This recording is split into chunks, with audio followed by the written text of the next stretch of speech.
Hey guys, how you doing? I hope you've had a lovely week. It's been wonderful, hasn't it? It's felt like summer, which is brilliant, because it is. Okay, so this week I'm going to do something a bit different. I'm going to do a Q&A. So I've been asking you guys on Instagram, Twitter and Periscope to ask me some questions, and I've had tons. So I've chosen my favourite ones. Question number 1. What was the first bit of makeup you ever bought? Okay, well this is easy for me. Mine was Heather Shimmer Lipstick by Rimmel. Now, if you're 30-ish or over, you will probably remember that because there was only 2 lipsticks that anyone ever wore in the early 90s, and that was either Heather Shimmer or Coffee Shimmer. And they were like a deep shimmery purple and a deep shimmery brown. Nice. What is my favourite Benefit product and why? Oh my goodness, I get asked this all the time and it's literally impossible to answer. Hoola bronzer, because you can use it as a bronzer, you can use it on the eyes, you can use it to contour, I use it down my legs, you can multi-use it and it gives you a really nice healthy glow. Other than Benefit, which other higher end and lower end makeup brands do you like? Great question. Well, higher end, I love Charlotte Tilbury, Makeup Forever, they're amazing for the colour, I love them. And Chanel, I love their body oils, gorgeous. NARS, Tom Ford lipsticks are insane, they are crazy expensive, like 35 quid, but they are worth it because they are amazing. And then more lower price, I love Rimmel, I think they have some really cool colours.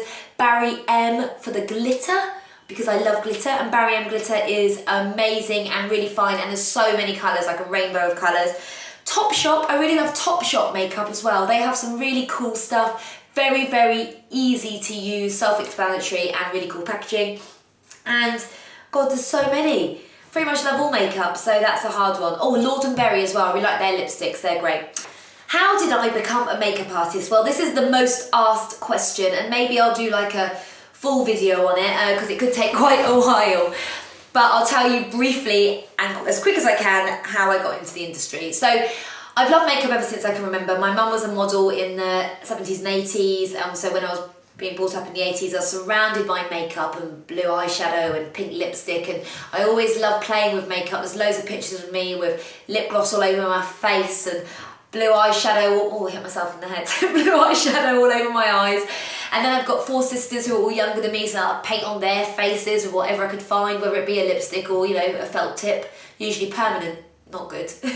And then throughout school and college, I always did theatre. I did my degree in English and theatre. So I was always doing plays, but I was also always doing everyone's makeup as well, but I never really took it seriously until I started to work for Benefit when I was 25, so about 7-8 years ago. But I started on the shop floor. I was the boutique manager of the Covent Garden store. I had an amazing team there. Lauren, who's my assistant now, she worked for me then too. And I just built my way up really. I saw the opportunities. Benefit wasn't as big a brand back then as it is now. And there was loads of opportunities. There wasn't a head makeup artist. There never had been for the brand. So I just made sure that everyone knew that I thought we needed that. And I used to find out who the beauty directors were and anyone that worked for the magazines, and I used to find their picture, go to their offices, which were based in Covent Garden at the time, and in their lunch breaks go up to them and be like, oh hey, I'm Lisa, I work for Benefit, I know you've got an event coming up like the Glamour Awards or the Elle Style Awards, and say, oh I'd love to do your makeup, please pop into the store anytime.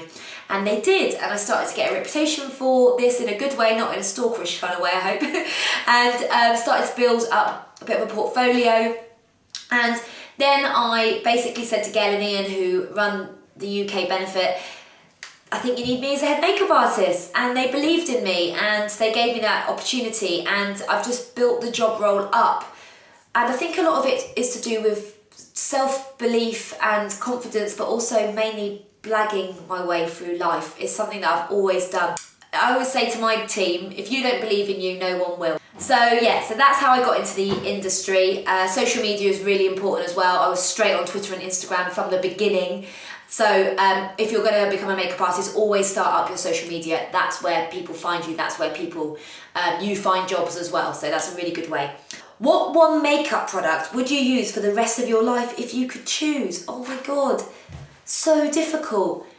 I think, okay, so I'm gonna say like two things, but one of them doesn't really count as makeup. So one of them is coconut oil. Coconut oil I use every single day. I use it to moisturise. Obviously I use a moisturiser as well, but it's just amazing to hydrate your skin.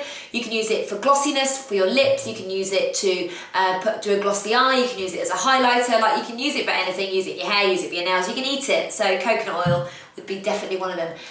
But I think maybe a lipstick.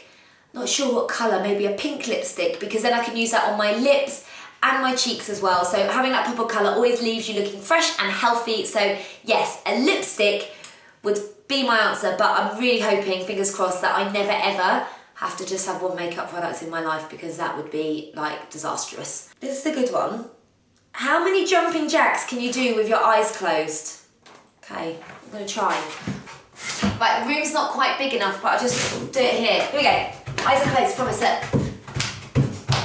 Okay, I feel like I could go all day. That's quite easy. So, not a great question, but thanks anyway. Lip liner, yes or no? Ooh, that's a controversial one, that is. Ooh, well, for every day, no, unless you're a massive lipstick wearer, which I love a lip colour, but I usually just put a gloss on. So I'd say for every day, no. But to define your lips, it's amazing. But if you have to just have one lip liner, get one that matches your lip colour, because then you can create an amazing shape, you can define, and you can put the colour, i.e. the lipstick, over the top and still be reassured that your lip line looks brilliant. And a neutral lip liner is perfect for someone who's got lips like me, which aren't that good. So I would say lip liner, I'm going to say yes. What job would you have if you weren't a makeup artist?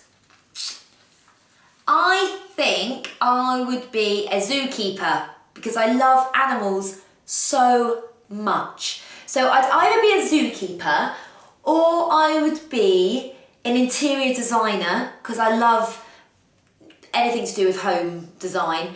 Although if you ever saw my house, I will actually do a house tour one day, it's like nothing matches, which I love, and there's like sequins everywhere, and yeah, so maybe not to everyone's taste. Do you keep your ketchup in the fridge or the cupboard? Well, cupboard, absolutely you should keep your ketchup in the cupboard.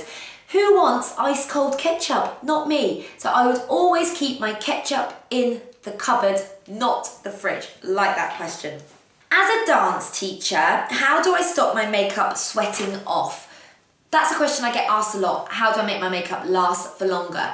Well, the key is to make sure that you're putting your base on properly, so don't use your fingers for that one. Use a sponge or a brush, because then you're going to really blend and buff it into the skin. If you use your fingers, because your fingers are hot, sometimes it will make the foundation come off quicker, particularly if you're doing something like dancing around. Always use a primer under your foundation. Something like Benefit Stay Flawless is really, really good, because it locks in, it's like a makeup magnet, it locks your makeup in, then put your foundation over the top, and that should last longer. What is strobing? Okay, so strobing apparently is the new contouring. Contouring is out, strobing is in.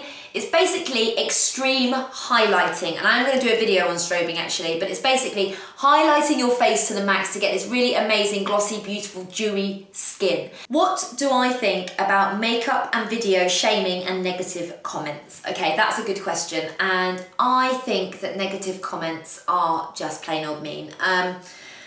You know, I've had quite a few negative comments on videos, particularly ones that have had loads of views, like the ones that I do with Benefit, mainly about like the way I talk or my lips or things like that. And obviously, you know, I'm 32, I try and take things with a pinch of salt, but there's a lot of younger girls out there who are doing YouTube videos, and it really can affect people. You know, when we're doing these videos or posting pictures on Instagram, you don't have to watch them. If you don't like them, don't watch them. I'm doing videos to try and help you guys, to make you better at makeup, or to give you loads of tips and tricks and advice. There's no need to be negative. Keep your comments to yourself, is what I would say, because it is a form of bullying. But do leave a positive comment, because everyone loves positive comments, and it makes you feel really good inside if you're feeling like you're helping someone or if you've made someone's day. And I can tell you that your positive comments really make my day. SPF under or over foundation? Good question. Under. Under your foundation. But obviously if you wear foundation in the summer and you need to then top it up and put SPF on later on, absolutely you can put it over your foundation, but you just got to be aware that your foundation might come off slightly. Final question, it's a good one. Would you rather fight a giant duck or 6 horses the size of ducks? I had to do this one because it's brilliant. Well, I've never thought of that before, but let's have a think. So a giant duck, now how giant are we talking? Because, you know, a giant duck, if we're talking like the size of a house, that could eat you. It's pretty scary. And then 6 horses the size of ducks. I mean, imagine how fast they would be. They might be small, but they'd be fast and they could be aggressive. And 6 of them, they could cause you a lot of pain. So ideally, what I'd like to do is not fight any of them, but adopt them. Yep, that's right. I'd adopt that giant duck and those 6 tiny horses, and I'd bring them home and I'd keep them in my back garden and they'd have a lovely life. So I wouldn't want to fight any of them. There you go. Well, thank you so much for all your questions. There's loads more. Sorry I can't get through them all, but we could be here all day. So that is the end of my Q&A for today. Sorry I couldn't answer all your questions, but we'd be here all day. But do put your questions below the video and I'll try and answer them all there. And I'll definitely do another Q&A later on in the year as well. Have a lovely weekend, guys, and I'll see you next Friday. Bye!